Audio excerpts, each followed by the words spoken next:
G Kannada ವಾಹಿನಿಯಲ್ಲಿ ಪ್ರಸಾರ ಕಾಣುತ್ತಿರುವ ಅಮೃತಧಾರೆ ಕೊನೆಯ ಘಟ್ಟ ತಲುಪ್ತಾ ಇದೆ ಎನ್ನಲಾಗ್ತಾ ಇದೆ. ಮಿಂಚು ಜನ್ಮ ರಹಸ್ಯ ಸ್ಫೋಟವಾಗಿದೆ. ಈ ಸತ್ಯ ಕೇಳಿ ಭೂಮಿ ಹಾಗೂ ಗೌತಮ್ ಶಾಕ್ ಆಗಿದ್ದಾರೆ.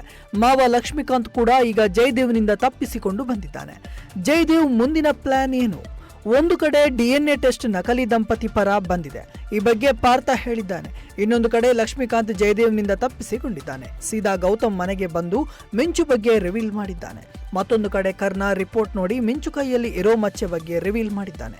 ಅಷ್ಟೇ ಅಲ್ಲ, ಅವಳೇ ಗೌತಮ್ ಮಗಳು ಅನ್ನೋ ಸತ್ಯ ರಿವೀಲ್ ಮಾಡಿದ್ದಾನೆ. ಒಟ್ಟಾರೆಯಾಗಿ ಗೌತಮ್ ಹಾಗೂ ಭೂಮಿ ಈಗ ಗೊಂದಲದಲ್ಲಿದ್ದಾರೆ. ಜಯದೇವ್ ಮುಂದೆ ಏನು ಪ್ಲಾನ್ ಮಾಡ್ತಾನೆ ಅನ್ನೋದು ಮುಂದಿನ ದಿನಗಳಲ್ಲಿ ಗೊತ್ತಾಗಲಿದೆ. ಶಕುಂತಲಾ ಹಾಗೂ ಮನೆಯವರೆಲ್ಲರೂ ಕೂಡ ಮಿಂಚು ಸತ್ಯ ಕೇಳಿ ಶಾಕ್ ಆಗಿದ್ದಾರೆ. ಮಿಂಚು ಜನ್ಮ ರಹಸ್ಯ ಬಗೆಹರಿಸೋಕೆ ದಿವಾನ್ ಮನೆಯಲ್ಲಿ ಮಹಾರಥಿಗಳ ಸಂಗಮವೇ ಆಗಿ ಹೋಗಿದೆ. ಕರ್ಣ, ಪಾರು, ಶಿವು, ಭೂಮಿ, ಗೌತಮ್ ಈಗ ಒಂದಾಗಿದ್ದಾರೆ. ಬೇಸರ ಹೊರಹಾಕಿದ ಗೌತಮ್, ನಕಲಿ ದಂಪತಿ ಬಳಿ ದುಡ್ಡು ಬೇಕಾ, ಮನೆ ಬೇಕಾ, ಕಾರು ಬೇಕಾ ಅಂತ ಕೇಳಿದ್ದೆ. ಮಿಂಚುನ ಮಾತ್ರ ದೂರ ಮಾಡಬೇಡಿ ಅಂತ ಗೌತಮ್ ನಕಲಿ ತಂದೆ ಬಳಿ ಮನವಿ ಮಾಡಿರುವುದಾಗಿ ಭೂಮಿ ಬಳಿ ಹೇಳಿದ್ದಾನೆ. ಮಿಂಚು ವಿಷಯದಲ್ಲಿ ಇದೇ ಮೊದಲ ಬಾರಿಗೆ ಇಷ್ಟು ಭಯವಾಗ್ತಾ ಇದೆ ಎಂದಿದ್ದಾನೆ ಗೌತಮ್. ಮಿಂಚು ನೋಡ್ತಾ ನೋಡ್ತಾ ನಮ್ಮ ಜೀವನದ ಭಾಗವೇ ಆಗಿ ಹೋಗಿದ್ಲು.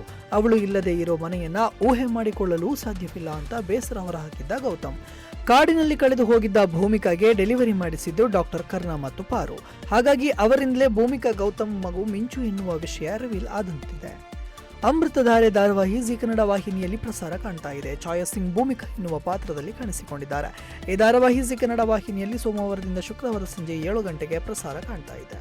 ಇಂಟ್ರೆಸ್ಟಿಂಗ್ ಮತ್ತು ಇನ್ಫಾರ್ಮೇಟಿವ್ ವಿಡಿಯೋಗಳನ್ನ ಮಿಸ್ ಮಾಡ್ಕೋಬೇಡಿ. ಈಗಲೇ ಸಬ್ಸ್ಕ್ರೈಬ್ ಮಾಡಿ.